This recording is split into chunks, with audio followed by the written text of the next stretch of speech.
Let's get to our first topic of discourse today. The Lagos State government has commenced the phase 2 of the food market. That's the food discount market, Ounje Eko. This started yesterday, Sunday, September 1st, 2024. This, according to the government, is to ensure a sustainable and affordable food and allow residents to purchase food items at lower prices. The Ounje Eko market phase 1 started in March 17 in 5 divisions of the state and was part of measures rolled out by Governor Babajide Sanwo-Olu to alleviate the impact of rising food prices on Lagosians. Now, the temporary markets opened on Sundays to provide selected food items, about 25% discount, and it has reached over 250,000 beneficiaries across the state. Well, speaking at a press conference in Ikeja, the State Commissioner for Agriculture and Food Systems, that's Mr. Abisola Olusoya, said that the program aligns with the governor's commitment to supporting Lagosians through the innovative and impactful initiative, something like this. Commissioner further explained that Governor Babajide Sanwo-Olu has approved the expansion of the phase 2 of this initiative as a result of requests from public, stressing that with food inflation reaching 40.9%, placing the price of staple food items beyond the reach of many households, the initiative would address the gaps. I have, starting the week with us on Business Nigeria, the Honorable Commissioner for Agriculture and Food System, Lagos State, Ms. Abisola Olusoya. Thank you for joining us on the show. It's good to have you here. Thank you very much for having me. I think for me, I would like us to start from this point, repositioning the state to tackle surging food prices and your rebranding. Let's talk about that before we now move into the Ounje Eko that everyone surely wants to hear about. Okay. What really were you trying to do? What are you trying to do with this? I see cost of food pricing and building a proper reserve management system. Yeah. Tell us about this. So with regards to the rebranding, the strategy around the Lagos food systems, it is all-encompassing in the sense that we've identified that stakeholders within the food chain is not just farmers alone, it's not just those in production alone. So it cuts across the gamut of an entire value chain. So from producers, even before producers, you have researchers to input producers to the producers of the food themselves, which would be the farmers, to aggregators, to logistics providers, and what have you, till getting to those who are into processing and value chain, and then downwards to distributors and then to marketers. So the idea around having an all-encompassing system and taking care of all of the stakeholders across the chain, that is the only way you can actually have the effect of having lower cost prices. Imagine putting all of your efforts only in food production. You can do all of that, which is what we have been doing for many years, forgetting the fact that the middleman, the logistics provider, and others within the chain up until market should never be exempted from whatever initiatives that we as a state government or federal government is even bringing to the fore. Because at the end of the day, you need all of these other players to get your food to market. It's not just the farmer alone that is in this process. So if you ignore all of these other factors, you will still have high costs of food, which is why for us in Lagos State, under the leadership of the governor, the idea of ensuring that even our market people, our markets, and those along the chain are also encapsulated in our strategy overall is the goal. And that is why what we have rolled out, let's say starting with the Mushin Fresh Food Hub, which is a pilot to showcase the impact of what reorganizing markets can do and how we can dovetail back to cheaper prices, has been effective, and we have been monitoring the trends over time, which is why also in rebranding the ministry to not just Ministry of Agriculture, but Ministry of Agriculture and Food Systems makes a lot of sense, because we are not dealing with only farmers. We are dealing with everybody along the chain till you have that food on your plate in your home. And you're now looking at livestock department, agricultural engineering. Yes. This sounds very good. Yeah, so the reason also is that you have sectors of the agricultural systems. You're looking at certain areas where, in as much as we don't have the comparative advantage, but we are still pushing and forging ahead with ensuring that we have systems organized around it to still make the best out of it. We are in the process of having one of the largest feedlots in the country, I would assume, 750 hectares. We've started with phase 1, 250 hectares. You can't be putting systems in place and not have the right set of people in that system to handle it, which is why we now created the livestock department. Also, we are building the largest food logistics park in Africa, at least the largest in Nigeria for now. If anyone comes up in Africa, which is on 200 hectares of land, we'll wait and see. But you have this, and you have other food hubs coming up aside from Mushin. You must have another department also that can take care of quality produce, can take care of the when you talk about quality, and then in terms of produce, you're looking at sorting, you're looking at grading, you're looking at possible processing. You must have a department also that can handle and take care of the market systems and framework. So this is why we've decided that in rebranding the entire ministry, we are aligned with our 5-year strategic roadmap, which we have even dovetailed now that we need to make it a 10-year roadmap. And as such, hope that with time, we'll see the impact of all of the initiatives and the investments that are being made in this sector by the governor, and we'll see it years down the line. Now let's go to hiking the price of food. Now, this is not just to Lagos alone. It's a general thing. We see that hike everywhere, and many will agree that monies have doubled now, what you used to give. And the state government is trying to come to the rescue. We had this before now, and now we're having the phase 2. Tell us more about this and how you've been able to manage the process. Yes, so the idea of the Ounje Eko Sunday discount market. Well, I wouldn't just say the Sunday discount market alone. It's just one of the initiatives that Mr. Governor had rolled out as far back as I think February or so, where he had mentioned that initiatives around curbing the high prices of food would be 3-pronged. The first would be on the first would be on the food palliative distribution, and then also the Sunday discount market. And the third would have been the Mama Puts initiative. So we have done the food palliative distribution. The Ounje Eko, we did phase 1. We ran it for 6 weeks. In some locations, we did it for 12. And I think it has been the most impactful based on feedback from the general public, and also in terms of impact price-wise on food items. When we rolled out Ounje Eko, we realized that a month even after, prices of food were still low before we saw a surge in prices again. So it means that, in effect, whatever is happening now is just a function of supply and demand, and also in ensuring that you can bring people together in such a way that you can control pricing. So pushing out phase 2 is essentially the people clamoring to Mr. Governor that they need Ounje Eko Sunday discount market back, because it's been the most effective, non-biased. Anyone can walk into the market and buy the quantity of food items that have been stipulated, and it has been the most impactful so far, which is why we brought phase 2 back. And just like I was saying, many have said that there are possible ways where someone wants to take advantage of this. Where some people want to buy more than they are supposed to buy, and they want to resell. So now people are saying, how are you trying to check these excesses clearly so that they know that truly this is transparent? So what we had done, even in phase 1, was just like when you go to vote and you use your thumb on the ink pad, is when you buy, you are supposed to be marked. Your thumb should be marked, so your nail, to show that you have purchased an item here before. And also we have members of the team in each market location to identify if someone has actually bought a particular product before. Remember, the person would have to buy products. If you're buying all of the 6 or 8 products that we have lined up, the person would have to line up on each and every one of those queues to get the food.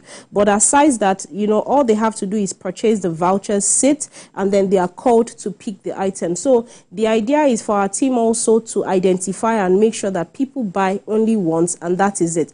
But I think it's not so much about we policing people and saying, this person has bought before, don't allow again. It's also us calling on the consciences of our people that we are bringing out this initiative, not for you to buy and get other family members to come and buy on your behalf, for you to aggregate and resell to people at exorbitant prices. That would be unfair. So it's calling on people's consciences to please help us. We are also trying to help as many people as possible, and the onus lies on each and every one of us to give an opportunity to our neighbor to also be able to buy food, because then the food will be available, as opposed to one person buying all and then others don't have food to buy. So it's also a call on everyone, please do the right thing. Buy what you are supposed to buy as regards the quantity and the sizes that we have stipulated, so that others have the opportunity to buy as well.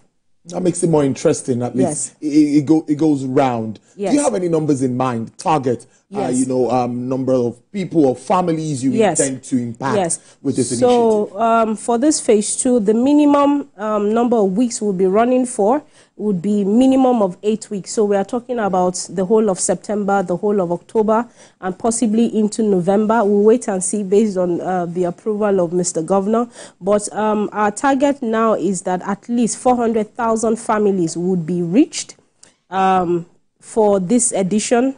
The last edition, we had seen at least about 250,000 families. So we wouldn't even say beneficiaries because people are buying for their homes. And assuming that a home, you have 4 to 5 people. So you can imagine that 250,000 multiplied by 4 or 5 is 1.25 million people. So this time around, we are targeting about 400,000 families minimum.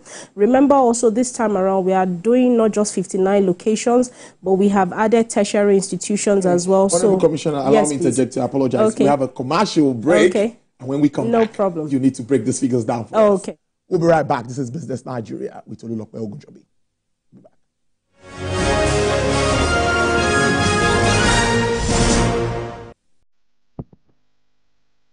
It's been 75 years of building a legacy and rewarding you. This time, it's bigger. Save small and win a share of 200 million naira. The UBA Legacy Promo is here to make it happen. Save 5,000 naira and watch the money rain. 75 customers will win 1 million naira. 75 customers 500,000 naira. 75 customers 250,000 naira. 75 customers 100,000 naira. And lots more. It's a win-win. Dial *919*20# to open a savings, bumper, next gen or kiddies and teens account and start saving to qualify. Terms and conditions apply. UBA, Africa's global bank.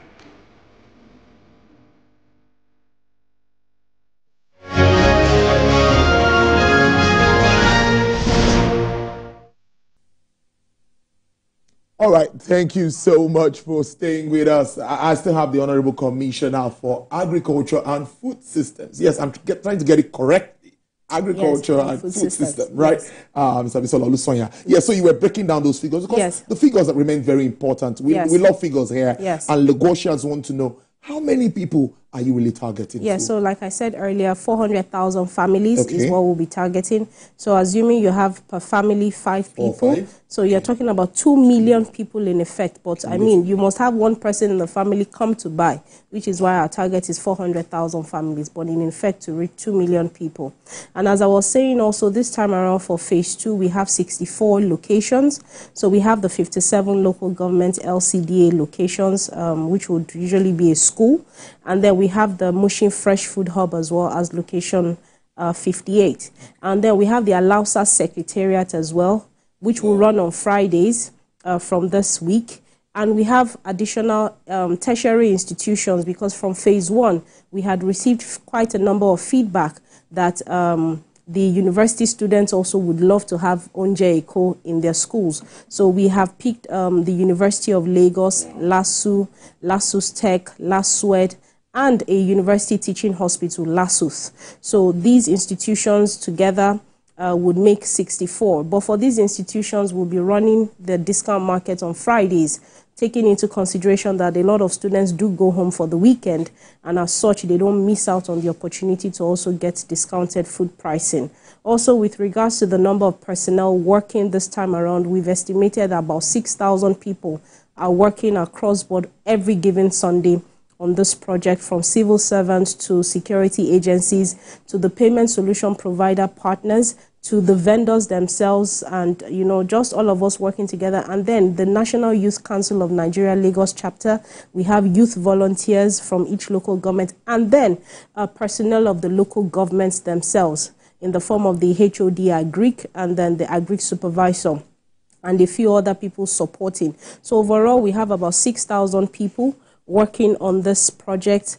And also when you talk about the number of vendors, their support staff working on this project as well, an estimated 3,000 people as well. So to serve Lagosians and to give them the best in these very tough times, Mr. Babajide Olushola Sanwo-Olu has actually mandated that this is how we should go about it and be as cordial and as customer friendly as possible.